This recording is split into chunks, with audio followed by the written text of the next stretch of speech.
Good morning दोस्तों। Background में आपको काफ़ी साउंड सुनाई दे रहा होगा, लेकिन फिर भी हम पढ़ेंगे क्योंकि हमने डिसाइड कर चुका था कि आज हम ऑनलाइन क्लास लेंगे तो लेंगे, चाहे कुछ भी सिचुएशन आ जाए, हमें पता नहीं है। तो हम लोगों का आज पहला क्वेश्चन है, हम लोग हिस्ट्री का कुछ क्वेश्चन करने वाले हैं। फर्स्ट क्वेश्चन है, what was the reaction of people against Rowlatt act. मतलब भारत में जो रॉलेट एक्ट आया था उसके अगेंस्ट लोगों का क्या रिएक्शन था, वो पढ़ने वाले हैं। या फिर उसी को दूसरे तरीके से पूछा है, इसको सीबीएसई 2012 में 2013 में क्वेश्चन पूछा था।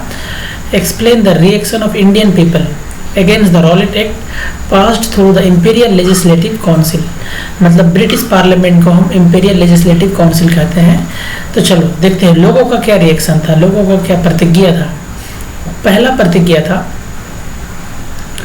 कि Mahatma Gandhi wanted to non violent civil disobedient movement against किसके खिलाफ, सच अनजस्ट लॉ। ये जो एक अनजस्ट लॉ था इसके खिलाफ गांधी जी ने, ये फर्स्ट पॉइंट लिखना अब इसका आंसर का। गांधी जी ने क्या शुरू किया, सिविल डिसोबीडिएंट, और किस बेसिस पे, नॉन वायलेंस, मतलब कोई वायलेंस नहीं करना। और हड़ताल, हड़ताल का मतलब लोग मतलब शहरों पे जाना, दुकान पे जाना बंद कर दिया। कब से, 6 अप्रैल 2019 को रॉलेट एक्ट के खिलाफ। असल में रॉलेट एक्ट क्या था कि रॉलेट एक्ट 1919 में पास हुआ था। ये एक्ट अचानक से जल्दीबाजी से पास कर लिया। कहाँ पर, इंपीरियल लेजिस्लेटिव काउंसिल जो था, कहाँ, इंग्लैंड में, वहाँ पर अचानक से पास कर दिया। इसके बावजूद के कि भारत के लोग बहुत ज़्यादा क्या कर रहे थे, इसके अपोज कर रहे थे। और इस लॉ में था क्या, इस लॉ में ये था कि किसी को भी डिटेंशन कर सकता, मतलब जेल में डाल सकता है किसको, ऑफ पॉलिटिकल प्रिजनर्स। कोई भी जो पॉलिटिकल लीडर था उनको जेल में डाल सकता है विदाउट ट्रायल। ट्रायल का मतलब यहाँ हो जाएगा कितने साल के लिए, फॉर 2 ईयर्स के लिए। ट्रायल के लिए यहाँ हो जाएगा कि मतलब विदाउट कोर्ट में, कोर्ट का ड्यू प्रोसेस, कोर्ट में बिना किसी केस चलाए, बिना किसी बहस के, बिना किसी सबूत को किसी को भी 2 साल के लिए जेल में डाल सकता था। ये था लॉ में कमी, ये था रॉलेट एक्ट। तो हम लोग का आंसर था, जैसे ये रॉलेट एक्ट पास हुआ तो क्या हुआ था, इसका आंसर फर्स्ट पॉइंट ये हो जाएगा, यहाँ से लेकर के यहाँ तक। ओके, फिर इसका सेकंड पॉइंट हो जाएगा कि लोगों ने, ये पॉइंट नंबर सेकंड, कि रैलीज वेयर ऑर्गेनाइज, बहुत सारे रैलीज चला। कहाँ पर, वेरियस सिटीज, बहुत सारे सिटी में रैली चला। वर्कर्स क्या हो गए, स्ट्राइक में चले गए, मतलब धरना देने लगे। रेलवे वर्कशॉप जो था और शॉप जो था, दुकान, वो सब बंद कर दिया गया। ठीक है, point number second. Point number third, तो लोगों के अंदर ये बहुत तेजी से फैला रॉलेट एक्ट, और उसके खिलाफ जो सत्याग्रह गांधी ने चलाया, और उसके जो खिलाफ रॉलेट एक्ट के जो एक्शन जो था, रॉलेट एक्ट, उसके रिएक्शन में लोग क्या हो गए थे, डर गए थे। और उन्होंने क्या कर दिया, डर के मारे जो कम्युनिकेशन, जैसे कि रेलवे लाइन तोड़ दिया गया, और टेलीग्राफ, मतलब बातचीत करने के लिए जो टेलीग्राम था, टेलीग्राफ, उनको डिसरप्ट कर दिया। लेकिन ब्रिटिश एडमिनिस्ट्रेशन, ये हो गया पॉइंट नंबर थर्ड। ओके, और पॉइंट नंबर फोर्थ में, इसके रिएक्शन में जनरल डायर ने क्या किया, पॉइंट नंबर थर्ड में आप ये पॉइंट लिख देना, 13 अप्रैल 1919 को जलियांवाला बाग मैसेकर हुआ था। आपको मैं पढ़ाया था क्लास में, जलियांवाला बाग मैसेकर क्या है, कि एक छोटा सा बाग था अमृतसर में, उसमें जाकर के जनरल डायर ने अंधाधुंध गोली चलाया था। तो ये क्या था, ये रिएक्शन ही तो था। किसका रिएक्शन, ये जो रॉलेट एक्ट था। अगर रॉलेट एक्ट पास ना होता तो ये धरना नहीं देता, ये धरना नहीं देता तो ये फिर जलियांवाला बाग मैसेकर नहीं होता। तो उनका रिएक्शन में आप बोल सकते हो ये सब चीज़ हुआ था। ठीक है, अगला नेक्स्ट क्वेश्चन हम लोग करने जा रहे हैं। ये तो आपको समझ आ गया होगा। इस क्वेश्चन का सारे जो मैंने पॉइंट बताया वो सब आप नोटबुक कर लेंगे। देखो काफ़ी दिक्कतें आ रही है, मैं शाम से कोशिश कर रहा हूँ कि जो बैकग्राउंड में बहुत तेज़ी से जो आवाज़ आ रहा है उनको मैं कम करने की कोशिश कर रहा हूँ, बट ये कम नहीं हो रहा, तो आप थोड़ा सा मैनेज करना। अब नेक्स्ट क्वेश्चन है, what were the circumstances which led to Khilafat a non. मतलब क्या ऐसा सिचुएशन आ गया था भारत में कि महात्मा गांधी को खिलाफत आंदोलन और नॉन कोऑपरेशन जैसे मूवमेंट चलाना पड़ा। महात्मा गांधी को क्या ज़रूरत पड़ी थी, क्या उनको फील हुआ था कि हमें 1920 में एक है ना हमें मतलब नॉन कॉपरेशन मूवमेंट मतलब सीधे सीधे इन सब का निचोड़ ये है, इन सब क्वेश्चन का निचोड़ ये है कि नॉन कॉपरेशन मूवमेंट को महात्मा गांधी ने शुरू क्यों किया था, आखिर क्या क्या ऐसा कंडीशन हुआ था कि हमें शुरू करना पड़ा था, मतलब नॉन कॉपरेशन मूवमेंट क्यों चलाना पड़ा था हमें, क्या ऐसा कारण था, क्या ऐसा हो गया था, क्या ऐसा बैकग्राउंड में चल रहा था, नॉन कॉपरेशन मूवमेंट हमें क्यों करना पड़ा था। ठीक है, उसका आंसर हम देखते हैं। तो फर्स्ट पॉइंट आप यहाँ से देखो, इनका पीछे से आप थोड़ा सा आएंगे, जो आफ्टर वर्ल्ड वॉर के बाद क्या हुआ था, मैं आपको पढ़ाया था ये सब कि जो वर्ल्ड वॉर हुआ था कब से कब तक, 1914 से लेकर के 1918 तक दो गुट के बीच हुआ था।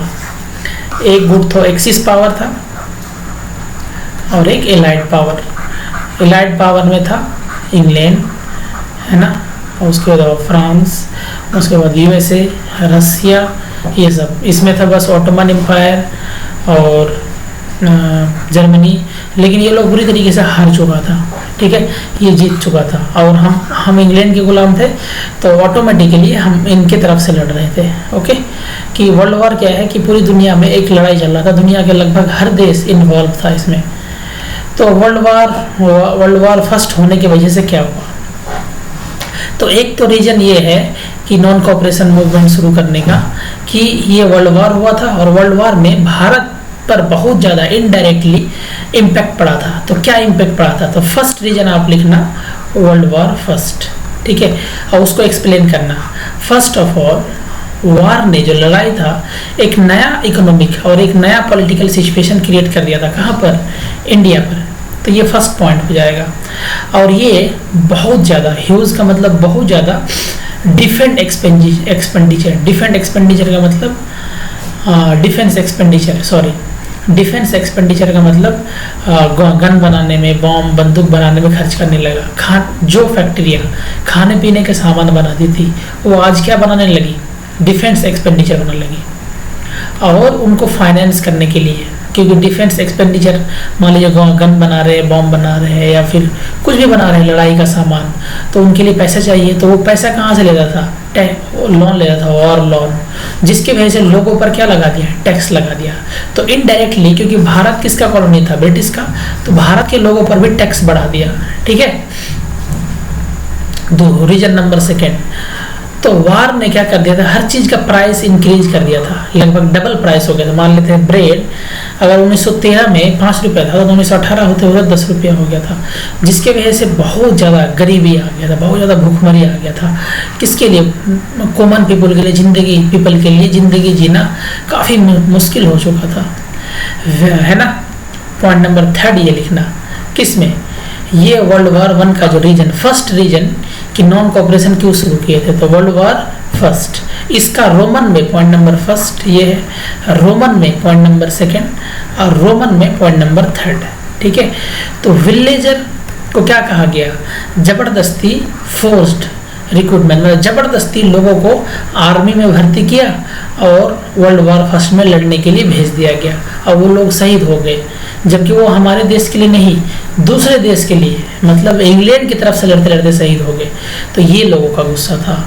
और रोमन में फिर पॉइंट नंबर 4 की बात करें तो 1918, 19 और 19-20 में, 20-21 में, और साथ साथ क्या हो गया था, फसल बर्बाद हो गया था भारत के बहुत सारे हिस्सों में, जिसके वजह से बहुत ज़्यादा भूखमरी, एक्यूट का मतलब बहुत ही ज़्यादा भूखमरी आ गया था, फूड की कमी हो गया था, जिसके वजह से क्या आ गया था, इन्फ्लुएंजा एपिडेमिक, एक महामारी जैसा आ गया था।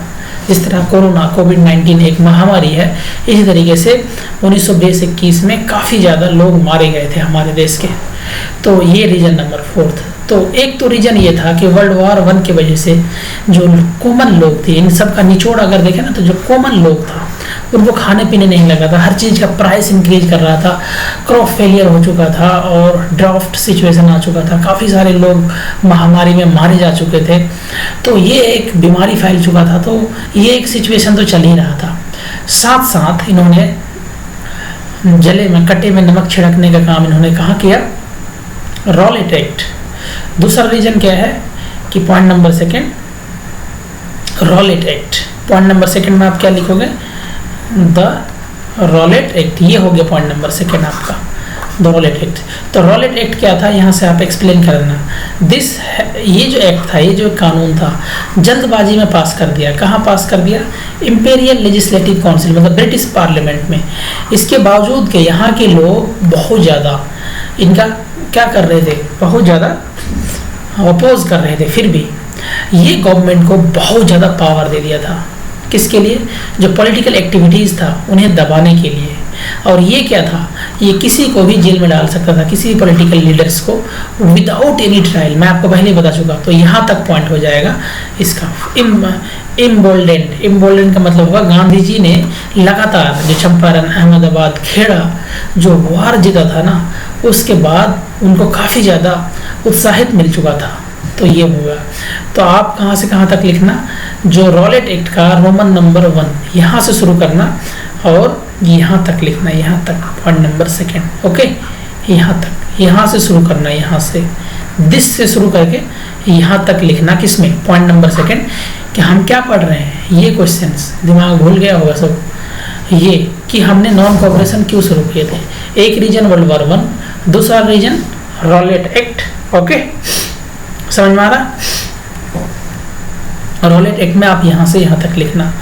फिर पॉइंट नंबर जो 3 होगा, जलियांवाला बाग, यहाँ से शुरू करना।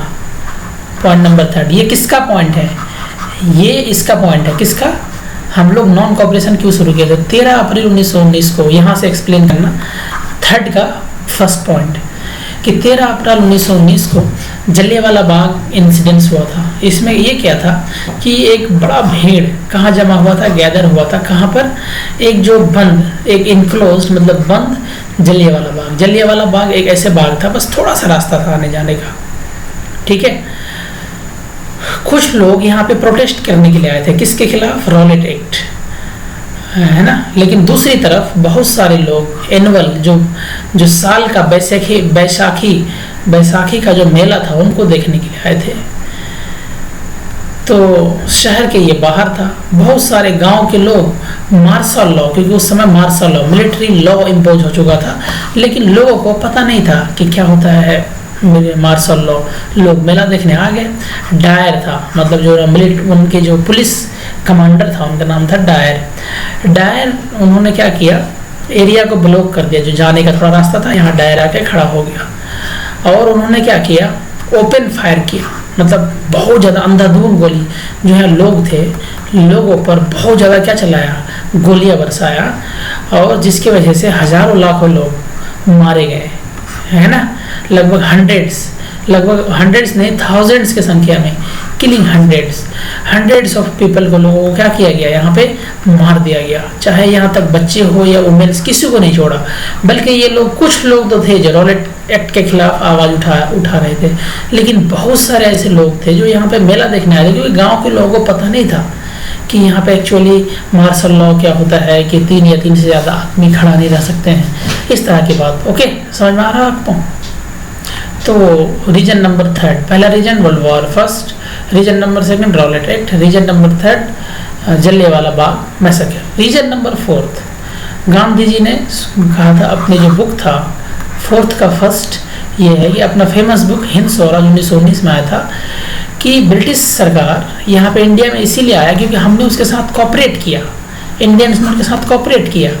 अगर हम उनको कोऑपरेशन करना छोड़ दे, इफ़ इंडियन, है ना, leave their cooperation, if Indian refuse to cooperate, अगर इंडिया ने उसे कोऑपरेट करना छोड़ दिया तो ब्रिटिश जो रूल है इंडिया में कोलैप्स हो जाएगा, मतलब ख़त्म हो जाएगा। कितना दिन में?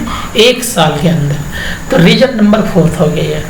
तो 4th रीजन का फर्स्ट पॉइंट हो गया आपका। ठीक है, तो मैं आपको फिर से रिवीजन कर देता हूँ कि इसका कारण क्या था, क्या ऐसा सिचुएशन आ गया था कि गांधी जी को नॉन कोऑपरेशन मूवमेंट शुरू करना पड़ा था। पहला रीजन आपको क्या बताया, पहला रिजल्ट तो वर्ल्ड वॉर फर्स्ट, तो उसने बता दिया कि वर्ल्ड वॉर फर्स्ट की वजह से लोगों को खाने नहीं मिल रहा था और लोग भूखमरी में मर रहे थे और महामारी जैसा सिचुएशन आ गया था, काफ़ी सारे लोग मारे गए थे। रीजन नंबर 2 आपको बताया रॉलेट एक्ट। रीजन नंबर 3 आपको क्या बताया, Jallianwala Bagh massacre. Reason number 4 आप दे सकते हैं कि हमने उनको कोऑपरेट किया, इसीलिए यहाँ है। अगर हम उसे कोऑपरेट ना करें तो उसकी रूलर ख़त्म हो जाएगा। अब next question, explain the course of non cooperation movement in town, कि नॉन कोऑपरेशन मूवमेंट किस तरह से फैला, कहाँ पर, शहरों में, शहरों के लोग किस तरह से इन्हें है ना पार्टिसिपेट किया नॉन कोऑपरेशन मूवमेंट टाउन में। तो ये आपको लिखना है कि टाउन के लोगों का जो नॉन कोऑपरेशन था, नॉन कोऑपरेशन मतलब सिंपली कोऑपरेट नहीं करना, उनके कोर्ट नहीं जाना, उनके स्कूल नहीं जाना, उनके कपड़े नहीं खरीदना, ठीक है, मतलब ब्रिटिश सरकार का जो मिल से बने हुए कपड़े आ रहा था वो नहीं खरीदना। तो किस तरह से वहाँ के लोगों ने क्या किया, और इकोनॉमिक मतलब जो खरीद बिक्री पर क्या असर पड़ा, फैक्ट्री पे क्या असर पड़ा, ये देखना है। और जो नॉन कोऑपरेशन मूवमेंट किस तरह से मिडिल क्लास के लोगों स्टार्ट किया, एक्सप्लेन करो, इसका इम्पैक्ट क्या पड़ा, कहाँ पर, इकोनॉमिक फ्रंट। इकोनॉमिक फ्रंट का मतलब कि खरीद बिक्री पर क्या असर पड़ा, क्या ब्रिटिश सरकार का लोग खरीदना बंद कर दिया, तो इस पर क्या असर पड़ा। तो चलो देखते हैं, शहरों पर, शहरों पर कौन लोगों ने पार्टिसिपेट किया। तो देखो क्या पढ़ने जा रहे हैं हम लोग, मूवमेंट इन द टाउन, शहरों में किस तरह से मूवमेंट हुआ था। तो देखो यहाँ पे शहरों पे, तो the movement started with middle class, तो फर्स्ट पॉइंट ये हो जाएगा आपका, ठीक है, मिडिल क्लास के लोगों ने पार्टिसिपेट किया सबसे ज़्यादा। फिर बहुत सारे थाउजेंड्स ऑफ स्टूडेंट स्कूल छोड़ दिया, है ना, जो किन के गवर्नमेंट कंट्रोल स्कूल था, कॉलेज छोड़ दिया, हेड मास्टर टीचर ने रिजाइन दे दिया, लॉयर ने क्या कर दिया, अपना प्रैक्टिस करना छोड़ दिया। अब पॉइंट नंबर 3, जितने भी इलेक्शन होने वाला था 1920 में, तो उनको बाइकआउट कर दिया, है ना, जितने भी स्टेट था, सिर्फ यहाँ तक लिख लेना आप, पॉइंट नंबर 3 कहाँ से, यहाँ से लेकर के यहाँ तक। सिर्फ एक फैक्ट से आप याद कर लेना कि जस्टिस पार्टी था, उन्होंने ही पार्टिसिपेट किया था किसमें, गवर्नमेंट का इलेक्शन में। बाकी कोई भी हमारा जो पार्टी था, जैसे बीजेपी कांग्रेस आज के डेट में है, तो कोई भी पार्टी इलेक्शन में पार्टिसिपेट नहीं किया था। तो इसका पॉइंट नंबर 4, इकोनॉमिक फ्रंट पर क्या असर पड़ा था। तो effect of non cooperation movement on economic front, मतलब खरीद बिक्री पर क्या असर पड़ा था, तो बहुत ज़्यादा पड़ा था। जो फॉरेन कपड़े था और उनको बाइकआउट कर दिया गया, बाइकआउट का मतलब सिंपली उनको कोई खरीदा नहीं। जो लिक्विड शॉप था, जो शराब की दुकान के आगे लोग बैठ गए और बैठ करके जो भी इनको खरीदने आ रहा शराब वगैरह खरीदने नहीं दे रहा, क्यों, क्योंकि सोच रहा है, ये बोल रहा है कि ये ब्रिटिश का है, ब्रिटिश गवर्नमेंट का विदेशी शराब है, कोई मत खरीदो। तो खुद भी नहीं खरीद रहा, किसी को खरीदने नहीं दे रहा, तो उसी को क्या बोलता हूँ, पिकेटेड किया गया और फॉरेन कपड़े को क्या किया गया, जला दिया गया, ठीक है। पॉइंट नंबर 4 चल रहा है, पॉइंट नंबर 4।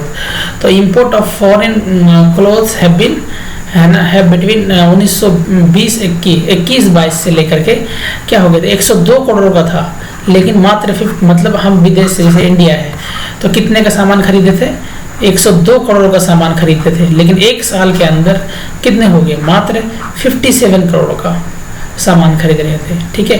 पॉइंट नंबर 4 यहाँ से लिखना, बहुत सारे ऐसे जो व्यापारी था, ट्रेडर्स था, बिजनेसमैन, उन्होंने बिजनेस करना शुरू कर दिया, किसके साथ, विदेशियों के साथ, है ना, फॉरेन ट्रेड के साथ, विदेश में जो लोग खरीद बिक्री करता था उनके साथ, ठीक है। और जिसकी वजह से पॉइंट नंबर नेक्स्ट 5 लिखना है यहाँ से, कि जो इंडिया का जो टेक्सटाइल था, इंडिया का जो कपड़ा का मिल था, और इंडिया के जो लोग हाथों से बनाते थे, ये बहुत ज़्यादा बिका। तो ऐसा करने से क्या होगा, जो हमारे इंडिया के बहुत सारे जो मशीन्स है, बहुत सारे जो गली पे चौराहे पे लोग अगरबत्ती बना रहे हैं, वो लोग किताबें बना रहे हैं, लोग चप्पल बना रहे हैं, लोग जूता बना रहे हैं, तो ये बहुत ज़्यादा बिका। जब ये बिका तो इंडिया के लोगों को बहुत ज़्यादा जॉब मिला, ठीक है। तो ये असर पड़ा था कहाँ पर, शहरों पर। तो शहरों पर क्या असर पड़ा था, समझ गए आप। अब next question, this is I think very important question. Country side मतलब गांव में किस तरह से नॉन कोऑपरेशन मूवमेंट, गांव के लोगों में किस तरह से, जैसे किसान हो गया, है ना, पीजेंट जिसे हम बोलते हैं, पीजेंट का मतलब जो छोटे किसान हो गया। एक होता है टीनेंट्स का मतलब हो गया ऐसा किसान या फिर ऐसा कोई किराएदार, मतलब जमीन किराए पे भी पहले रहता था, किराएदार टीनेंट्स का मतलब। पीजेंट का मतलब छोटे किसान जिनका अपना जमीन नहीं है। लैंडलॉर्ड्स मतलब एक है ना, लैंडलॉर्ड्स एक होता है लैंड लॉर्ड और एक होता है आपका तालुकदार। तो लैंडलॉर्ड क्या होते हैं, बड़े बड़े होते हैं। तालुकदार जमींदार है लेकिन किसी को किराया वगैरह नहीं देते, लेकिन ये लैंडलॉर्ड क्या होते हैं, बड़े होते हैं जो लोगों को किराए पे देते हैं। और पीजेंट का मतलब छोटे छोटे किसान, और टेनेंट्स का मतलब ऐसे किसान जो अपना खुद का खेत नहीं है, दूसरे से, जैसे कि लैंडलॉर्ड से खेत लेता था। और तालुकदार मतलब तालुकदार और लैंडलॉर्ड्स, ये बड़े बड़े जमींदार साहब बोल सकते हैं। ये छोटे गरीब किसान, ये गरीब किसान, और ये ऐसा किसान बहुत ही गरीब, मतलब किसी से किराए पे जमीन लेके खेती करते थे। ठीक है, तो किस तरह से शहरों पे फैला नॉन कोऑपरेशन मूवमेंट, तो डिस्क्राइब द मूवमेंट। तो बाबा रामचंद्र ने अवध में मूवमेंट किया था, किस पर, तालुकदार और लैंडलॉर्ड के खिलाफ। तो वो एक्सप्लेन करो। How did the peasant of the Awadh, तो अवध के जो किसान थे उन्होंने किस तरह डिफरेंट मेथड यूज किया अपना गोल अचीव करने के लिए, एक्सप्लेन करो। तो what were the method used by peasant, जो किसान थे अवध के उन्होंने कौन सा मेथड यूज किया धरना देने के लिए, मतलब किस तरह से धरना दिया, क्या दिया। तो ये सब क्वेश्चन का आंसर एक ही होगा। तो this is very important question. आप इनका मैं आंसर लिखा देता हूँ, आप यहाँ से लिख लेना। तो आ जाते हैं यहाँ पे, rebellion in the country side, तो गांव में किस तरह से हुआ था। तो पहला पॉइंट ये हो जाएगा इन अवध। अवध कहाँ था, मैं आपको दिखा रहा हूँ, देखो ये देख रहे हो ना, ये अवध है आपका इंडिया। और आज के डेट में यूपी में जो ये वाला पार्ट है, नेपाल बॉर्डर से सटा हुआ, थोड़ा सा मध्य प्रदेश को टच कर रहा है, दिस इज द अवध। ठीक है, समझ गए। अगर आप मैप में देखना चाहते हैं तो सॉरी थोड़ी देर, ये प्यारा भारत हमारा देख रहे हो ना आप, उत्तर प्रदेश। तो ये जो रीजन है, ये reason, this reason is the known is the Awadh. ठीक है, आप समझ गए होंगे। तो चलो, तो पहला अवध के जो किसान थे, तो उनको जो उनके हेड थे कौन थे, बाबा रामचंद्र, एक सन्यासी थे। सन्यासी का मतलब हो गया था कि इन्हें फिजी में ले जाके छोड़ दिया गया था। और एक इंडेंजर्ड लेबर क्या है, मैं आपको फिजी दिखाता हूँ। देखो ये वर्ल्ड है, ये प्यारा भारत। लोग यहाँ से यहाँ लेके जाते थे। ये एक फिजी है, छोटा सा आइलैंड कंट्री है। लोग यहाँ काम करने जाते थे।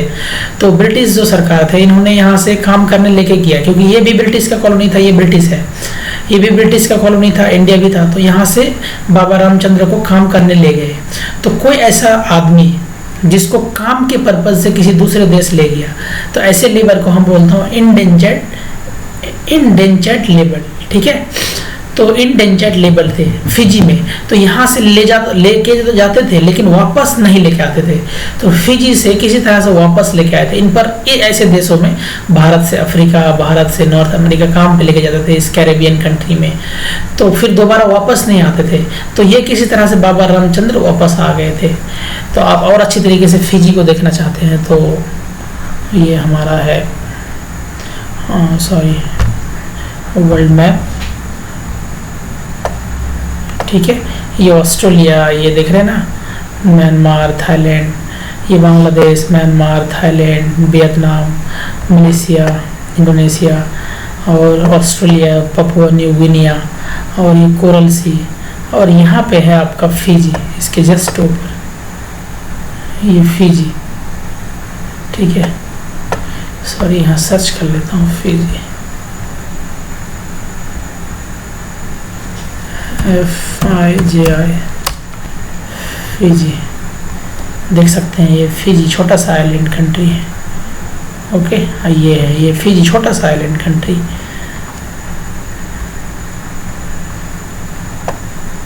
छोटा सा आइलैंड कंट्री। तो वहाँ से तो बाबा रामचंद्र वहाँ लेके गए थे काम करने के लिए। तो यहाँ से किसी तरह से ये भाग के आ गए थे वापस। तो खैर चलते हैं अपना टॉपिक पे। तो फिजी के एक इंडेंचर्ड लेबर का मतलब समझ आ गया आपको। तो वहाँ से आ गए थे भाग करके। तो एक सन्यासी थे, उन्होंने ही लीड किया था, मतलब जो ये था, मतलब जो मूवमेंट था उनको आगे बढ़ाया था अवध के गांव में। ठीक है, किसने? बाबा रामचंद्र ने। This is very important name, आप याद रखेंगे इसे। तो जो पॉइंट नंबर 2 जो यहाँ मूवमेंट था किसके खिलाफ था? तालुकदार और लैंडलॉर्ड, ये मतलब ये बड़े बड़े जमींदार, तालुकदार ऐसे जो अपना जमीन दूसरे को नहीं देते थे लोन पे, लेकिन ये लोन पे देते हैं, मतलब दोनों ही बड़े बड़े जमींदार साहब बोल सकते हैं। हु डिमांडेड फ्रॉम पीजेंट, है ना, एक्स और बेटेंटली, मतलब बहुत ज़्यादा रेंट मांगता था ज़मीनों का, है ना, बहुत ज़्यादा सेस का मतलब होता है टैक्स ऑन टैक्स, तो बहुत ज़्यादा टैक्स लेता था ज़मीनों पर। ये लोग ज़मीन रेंट पे देते थे पीजेंट को, ये चाहे ये तालुकदार हो, ये तालुकदार एंड लैंडलॉर्ड, ये जो तालुकदार और जो लैंडलॉर्ड होते हैं ये किसको ज़मीन दे देते, किनको भाई, ये दे देते पीजेंट को एंड टीनेंट को, क्या दे देते थे, जमीन दे देते किराए पर। तो इन पर बहुत ज़्यादा ज़मीन का टैक्स ले लेता था, किराया बहुत ज़्यादा टैक्स ले लेता था, मतलब सेस लगाता था। ठीक है, पॉइंट नंबर 2 लिख लिए। तो यहाँ के जो किसान थे, जो पीजेंट मतलब छोटे किसान थे, उन्हें बेगर मतलब एक खेत है, उस खेत में दिन भर काम करवाता था, दिन भर काम करवाया, बस खाने मिलता था, कोई सैलरी नहीं, और बिना परमिशन के आप खेत के बाहर जा भी नहीं सकते, मतलब मालिक का काम छोड़ के आप भाग भी नहीं सकते हैं, उसे तो बेगर काम करवाता था। तो पॉइंट नंबर 3 यहाँ से शुरू करना, पीजेंट से, है ना, हेड टू बेगर वर्क, है ना, लैंडलॉर्ड का। फार्म्स विदाउट एनी पेमेंट, बिना किसी पेमेंट का, समझ गए। पॉइंट नंबर ये 3 हो गया था, पॉइंट नंबर ये 4 हो जाएगा यहाँ से। तो जो टेनेंट था, they had no security of tenure, मतलब कोई भी ज़मीन आप लिए ना, इनसे ज़मीन लिए किराए पर, तो ये है ना कि जैसे मैंने किराए पे मकान लिया, ऐसा थोड़ा है कि मुझे कभी भी मकान मालिक भगा देगा, लेकिन उस समय क्या था कि कभी भी मकान मालिक का मर्जी करेगा, उठा के बोलेगा तुम निकाल दो, तो कोई सिक्योरिटी ऑफ टेन्योर नहीं था, कभी भी आपको भगा सकता। मान लो हमने खेत लगाया, मतलब खेत में गेहूँ लगाया और गेहूँ बहुत अच्छे से होने वाला है, और मकान मालिक ने कहा कि भाई हमारा ज़मीन खाली कर दो, तो गेहूँ तो नहीं का हो गया, मान लो गेहूँ अभी पका नहीं है। तो ये इस तरह से रेगुलरली जो इनको ये करता था, अत्याचार करता था, तो जिसकी वजह से ये काफ़ी परेशान है ना, बिंग रेगुलरली एविक्टेड दैट, है ना, could acquire no right to land, तो ज़मीन पर कोई भी राइट नहीं था। तो ये पॉइंट नंबर 4 आप लिख देना। तो पॉइंट नंबर 5, जी यहाँ के जो किसान थे, डिमांडेड रिडक्शन ऑफ रेवेन्यू, क्या था कि जो हमारे से टैक्स लेते हो, रेवेन्यू लेते हो, वो कम कर दो। बेगर सिस्टम था, जो बेगर सिस्टम, आप दिन भर काम करा रहे हो, खाना खिला रहे हो, उसके बदले हमें वेज दो ना, मतलब मनी दो ना, हम काम कर रहे हैं तो ये दो, तो ये भी नहीं दे रहा था। ठीक है, तो इसलिए सोशल बाइकॉट, बाइकॉट का मतलब बिल्कुल उनसे बातचीत नहीं करना, खरीद बिक्री कुछ भी नहीं करना, लैंडलॉर्ड के खिलाफ शुरू हुआ था। ये ब्रिटिश सरकार के खिलाफ यह नहीं है, आप देख रहे हैं ना ध्यान से, जो गांव में है ना, कंट्री साइड में क्या हो रहा है, खिलाफ हो रहा, नॉन कॉपरेशन हो रहा, किसके, ब्रिटिश खिलाफ, सरकार के खिलाफ नहीं, पीजेंट और लैंडलॉर्ड्स के खिलाफ। ओके, समझ आ रहा है आपको। तो पॉइंट नंबर 5 यहाँ से लिखना आप, इन मेनी प्लेसेस नई धोबी बंद were organised by the panchayat to deprive landlord of the service of even barbers and washer, मतलब जो कपड़े धोने वाले थे उन्होंने कहा कि ए लैंडलॉर्ड, ये जमींदार, तुम्हारे हम कपड़े नहीं धोंगे, ये है ना, ये धोबी बार्बर नाई क्या कहा, तुम्हारा हम बाल नहीं काटेंगे, धोबी ने कहा कि तुम्हारे हम कपड़े नहीं धोएंगे। लो भाई, तो इस तरह से मतलब क्या किया, अवध में क्या किया, लोगों ने प्रोटेस्ट किया। उसके बाद एक जो है ना, अक्टूबर में अवध किसान सभा सेटअप किया गया। एक पॉइंट नंबर आप नेक्स्ट 6 लिख देना कि अक्टूबर में क्या अवध किसान सभा सेटअप किया, जिसका हेड कौन था, पंडित जवाहरलाल नेहरू, हमारे भारत का पहला प्राइम मिनिस्टर, और बाबा रामचंद्र उनका फ्यू लीडर्स थे, है ना, समझ में आया। एक तो अवध किसान सभा, और ये किसान सभा आगे चल के बहुत बड़ा आंदोलन किया। इसके हेड कौन थे, पंडित जवाहरलाल नेहरू और बाबा रामचंद्र और कुछ और इम्पोर्टेंट लीडर्स। ठीक है, समझ आ रहा है आपको।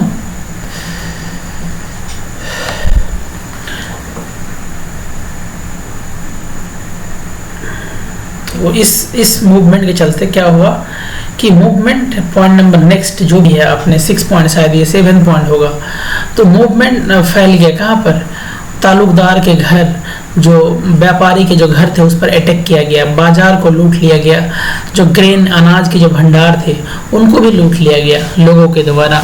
तो इस तरह से क्या हुआ गांव में, तो ओवरऑल अगर मैं बताऊं कि जो गांव है, कंट्री साइड है, वहाँ पे किस तरह से मूवमेंट हुआ था, वहाँ पर किसके खिलाफ हुआ, वहाँ पर पीजेंट वहाँ पे लैंडलॉर्ड के खिलाफ हुआ, और किसके खिलाफ, लैंडलॉर्ड और तालुकदार के खिलाफ। जो बड़े किसान थे, जो छोटे किसान पर अत्याचार कर रहे थे, छोटे किसान पर लोन ले रहे थे, इन लोगों ने क्या किया, इनके खिलाफ अत्याचार आवाज उठाया। तो इस तरह से आप पॉइंट काउंट कर लेंगे।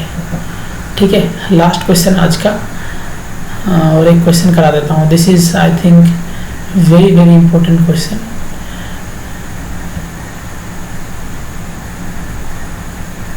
Analyse the 4 features of the Gudem rebellions of Andhra Pradesh. जो आंध्र प्रदेश का गुदेम हिल्स था, वहाँ पे किस तरह से रिवोल्यूशन हुआ, वो आप एक्सप्लेन करो। जो कुछ फीचर्स है गुदेम रिबेलियंस का, वो आप एक्सप्लेन करो।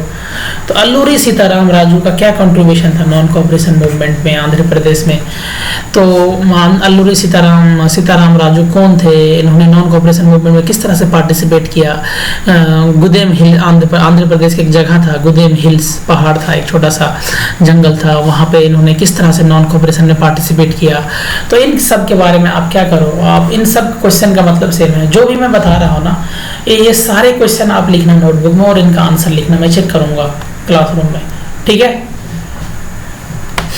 तो चलो आज का लास्ट क्वेश्चन, और this is very very important question. ये बोर्ड में आने का 100% चांसेस है।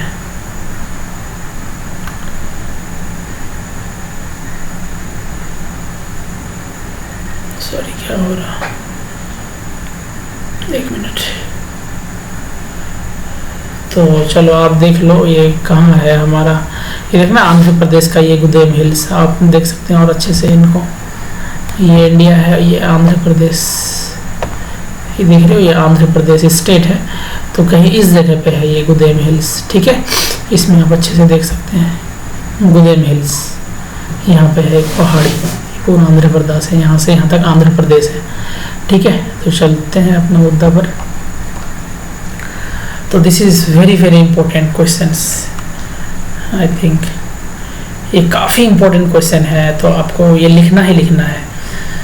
तो जो पॉइंट नंबर फर्स्ट, यहाँ से जो ट्राइब्स लोग थे, ट्राइबल मतलब जो जंगल में लोग रहते हैं, आदिवासी लोग, इन्होंने जो गांधी जी का बात है उनको कुछ अलग तरीके से माना, स्वराज। और उनके लिए स्वराज का मतलब यहाँ पे हो जाएगा खुद से राज करना, कुछ अलग ही था।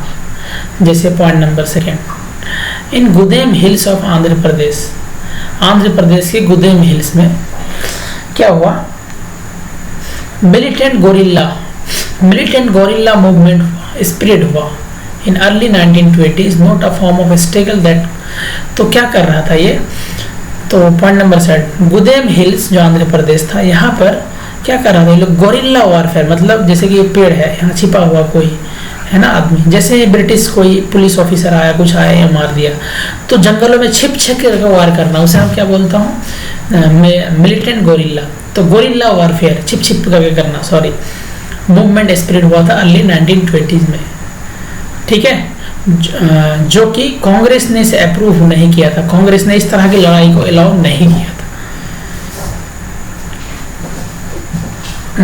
तो क्योंकि उन्होंने क्यों किया था, क्योंकि ये जंगलों में रहते थे, जंगलों में खाते थे, जंगलों के फल फ्रूट्स तोड़ते थे, जंगलों के लकड़ी से खाना बनाते थे, लेकिन ब्रिटिश सरकार ने पूरे पर कब्जा कर लिया था, और इन लोगों को एंट्री करना भी और यहाँ से फल फ्रूट्स खाना भी मना था। तो ये लोग क्या करें, फिर इन लोगों के पास उपाय ही नहीं था, फिर इन लोगों ने लड़ाई शुरू किया। ठीक है, तो पॉइंट नंबर फर्स्ट हो गया, पॉइंट नंबर सेकेंड हो गया, 2 पॉइंट हो गया। अब पॉइंट नंबर 3 यहाँ से लिखना, तो वो पर्सन जो इस लड़ाई को लीड कर रहा था, उनका नाम क्या था, आगे चल रहा था, अल्लूरी सीताराम राजू। तो इनके मेन जो हेड थे, कहाँ, जो ट्राइबल मतलब जंगल में रहने वाले लोग, आदिवासी के जो मेन हेड थे, उनका नाम था अल्लूरी सीताराम राजू। वो अपने आप को कहते थे कि हमारे पास बहुत ज़्यादा स्पेशल पावर है। स्पेशल पावर कैसा है कि उस